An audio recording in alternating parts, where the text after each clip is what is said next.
अगर आपके पास 1,20,000 रुपये है तो आप क्या करेंगे? पहला, सारा का सारा पैसा लंप सम में इन्वेस्ट करेंगे या फिर 10,000 की SIP करेंगे 12 महीनों के लिए।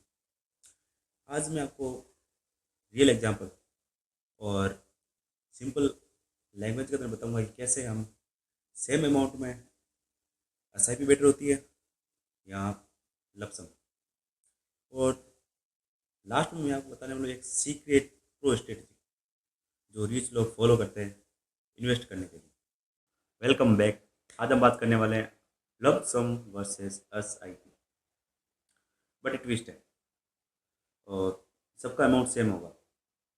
बस डिफरेंस ये होगा कि एक बंदा होगा वो सारा का सारा पैसा लंप सम में डालेगा और दूसरा बंदा हर महीने SIP करेगा। चलिए शुरू करते हैं। पहला सवाल ये आता है, लंप सम क्या होता है? लंप सम मीन्स होता है investing entire money at once. मतलब होता है कि एक ही दिन एक ही बार में सारा का सारा पैसा इन्वेस्ट कर देना। एग्जाम्पल से समझते हैं, आपके पास 1,20,000 रुपये है और 1 अप्रैल को आपने सारा का सारा पैसा म्यूचुअल फंड में इन्वेस्ट कर दिया। अब हम बात करते हैं SIP क्या होती है।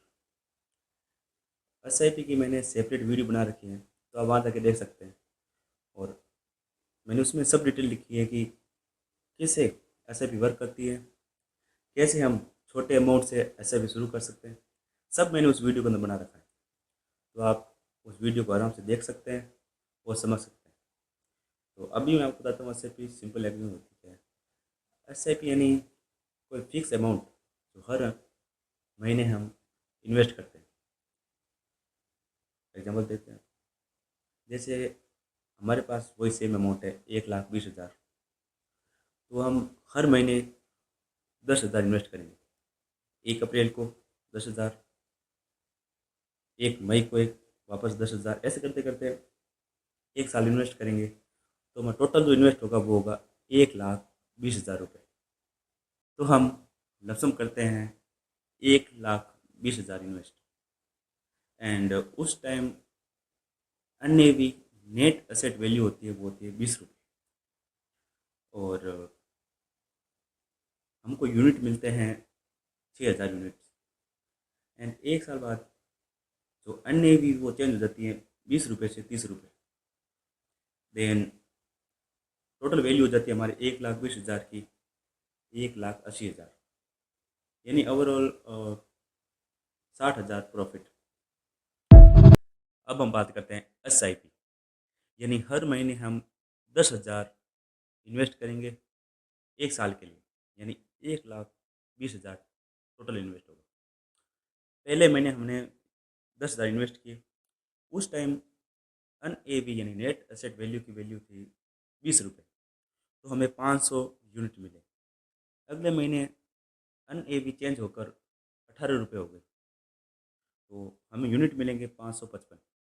मतलब जैसे जैसे जैसे जैसे NAV बढ़ेगा वैसे वैसे यूनिट कम होंगे, लेकिन जैसे जैसे NAV कम होगा वैसे वैसे यूनिट्स बढ़ेंगे। तो हम एवरेज एवरेज मंथ का यूनिट ले लेते हैं 520 यूनिट, और 1 साल के टोटल यूनिट हो जाते हैं अपने पास 6,240। एंड उस टाइम 1 साल बाद जो NAV है वो हो जाता है 30 रुपये। तो हमारी जो टोटल वैल्यू होती है 1,20,000 की, वो हो जाती है 1,87,000, और हमारा प्रॉफिट होता है वो होता है 67,000। रिजल्ट साफ साफ दिख रहा है कि हमें SIP में ज़्यादा प्रॉफिट हो रहा है। इसका ये मतलब नहीं SIP अच्छी है, मतलब ये है कि हमने एवरेज यूनिट के कैलकुलेट किया। अब मैं बात करूँ कि 2020 की, जब मार्केट 35 से 40% गिर गया था, उस टाइम जिसने भी लमसम में इन्वेस्ट किया ना, उसको 1-2 साल में 70 से 100% प्रॉफिट मिला है, और जिसने SIP की ना उनको एवरेज रिटर्न मिला है। मतलब सीधा सीधा मतलब ये है कि जब आप गिरते हुए मार्केट में इन्वेस्ट करोगे ना, जैसे मार्केट अभी 50% गिर गया, 35% गिर गया, तो उस टाइम लमसम बहुत अच्छा है। लेकिन आपको पता नहीं मार्केट कब ऊपर जाएगा, कब नीचे जाएगा, तो देन आपको मैं सजेस्ट करता हूँ कि आप एसआईपी करो।